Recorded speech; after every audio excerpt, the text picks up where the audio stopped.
Assalamualaikum warahmatullahi wabarakatuh. Perkenalkan, nama saya Rere Sularita dan rekan-rekan saya dari kelompok 2. Di sini kami akan menjelaskan dan menyampaikan pendapat kami mengenai hukum di Indonesia terstigma tajam ke bawah tumpul ke atas. Indonesia adalah negara hukum yang senantiasa mengutamakan hukum sebagai landasan dalam seluruh aktivitas negara dan masyarakat. Kondisi hukum saat ini sering menuai kritik atas pujian yang berkaitan dengan penegakan hukum, kualitas hukum, kesadaran hukum, dan ketidakjelasan yang berkaitan dengan proses berlangsungnya hukum, dan juga lemahnya penerapan berbagai aturan di Indonesia. Maka dari itu muncullah stigma dari para penegak hukum yang menyebabkan hukum di Indonesia menjadi tajam ke bawah tumpul ke atas.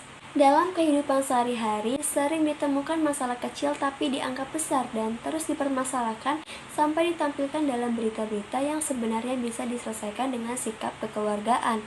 Lalu persidangan dipersulit dan bahkan menjadi sangat tidak logis.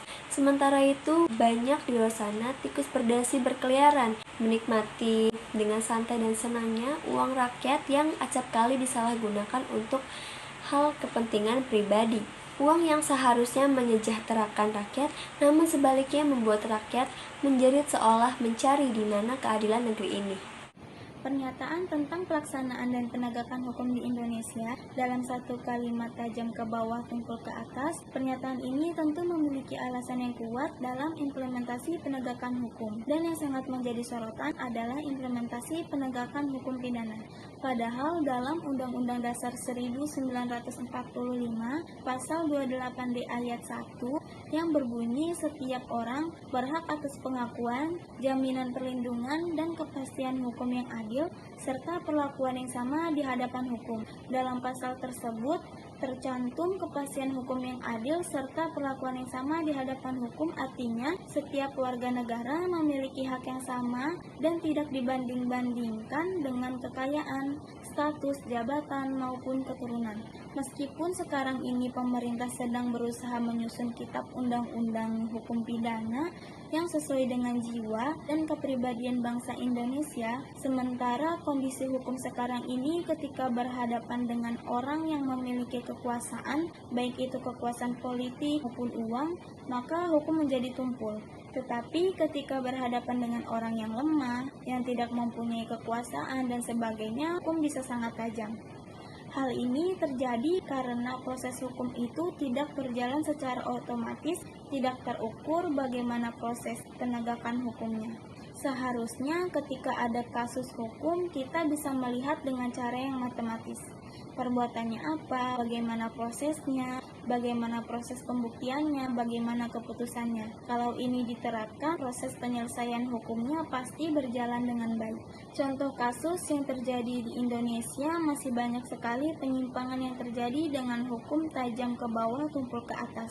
Bisa dilihat dari banyak berita akhir-akhir ini, kasus korupsi dan suap sudah menjadi kebiasaan yang wajar oleh para pejabat tinggi.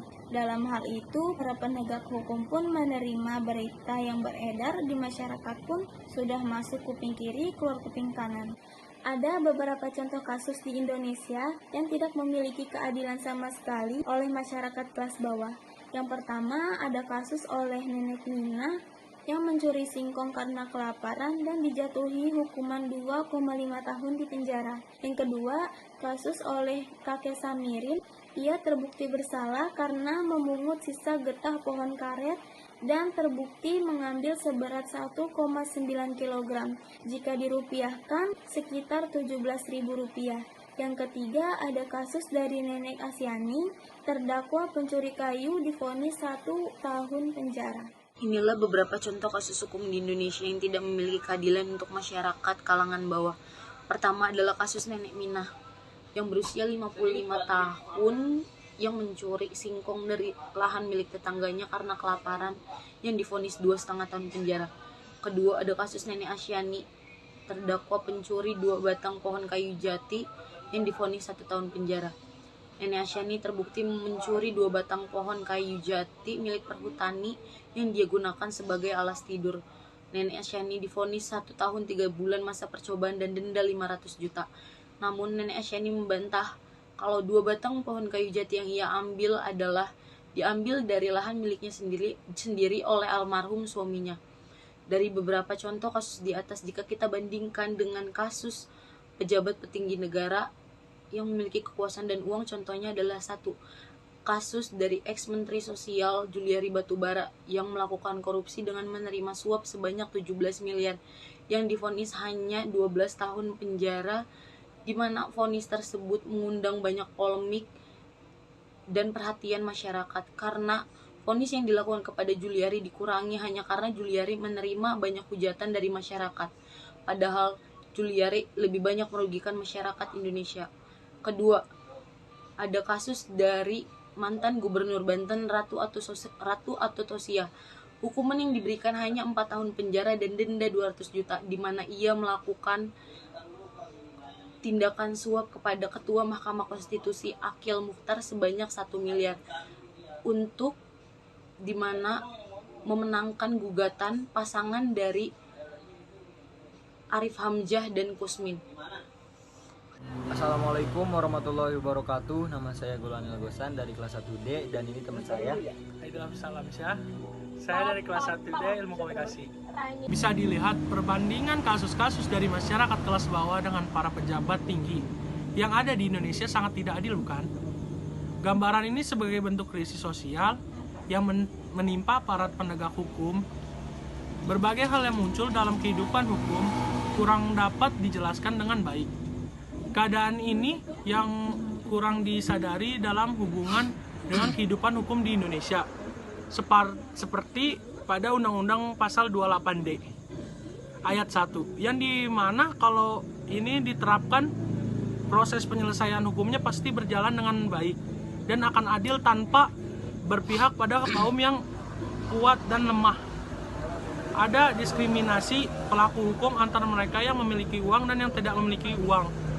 Antara mereka ada yang berkuasa dalam yang tak berkuasa. Keadilan bagi semua hanyalah kamuflase saja. Namun, penegak hukum lebih banyak mengabaikan realita yang terjadi di masyarakat ketika menegakkan undang-undang atau peraturan. Sanksi sosial yang bisa dilakukan dari permasalahan dari beberapa kasus. Yang pertama, para terdakwa dapat dikenakan hukuman tambahan berupa bekerja di lingkungan sekolah atau kampus atau terjun langsung ke masyarakat. Yang kedua, selain itu, pelaku korupsi dana bantuan sosial juga bisa dijatuhkan sanksi tambahan untuk menjadi relawan. Menurut hakim, setidaknya sudah merupakan sanksi tambahan berupa pencabutan hak politik bagi politis atau pejabat publik.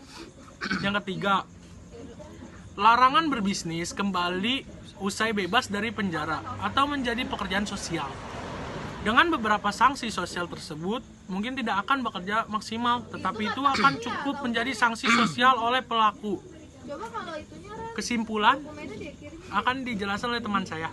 Kesimpulan, dari beberapa penjelasan di atas dapat disimpulkan bahwa kita sebagai masyarakat Indonesia menginginkan agar implementasi hukum pidana di Indonesia dapat menjadi pemicu kesadaran hukum secara nasional yang mampu menerobos seluruh lapisan masyarakat dan bukan menjadi bahan caci maki atau hujatan yang memunculkan hukum atau pengadilan jalanan di tengah-tengah masyarakat akibat dari penegak hukum atau orang yang bertugas menegakkan hukum tidak mengambil peranannya sebagaimana yang diinginkan oleh aturan hukum itu sendiri. Sementara masyarakat bahwa dipaksakan untuk mematuhi hukum.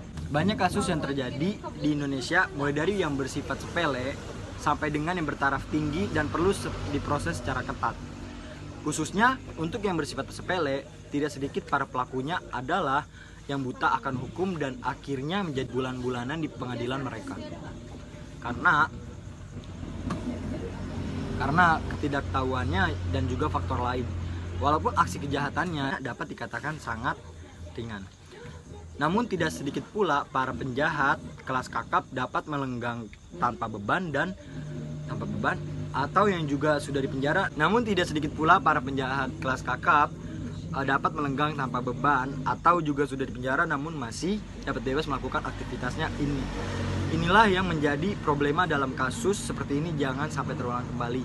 Kejadian dalam kasus ini sangat kontroversi dan menyengsarakan masyarakat yang tentunya dipertanyakan bahwa di manalah keadilan bagi masyarakat kelas bawah. Masyarakat sering tidak percaya dengan proses hukum. Nantinya masyarakat akan melihat bahwa dalam melihat proses penegakan hukum ini bisa melihatnya dengan keadilan. Sekian dari kelompok kami, kurang lebihnya mohon maaf. Wabillahi taufiq wal hidayah. Wassalamualaikum warahmatullahi wabarakatuh.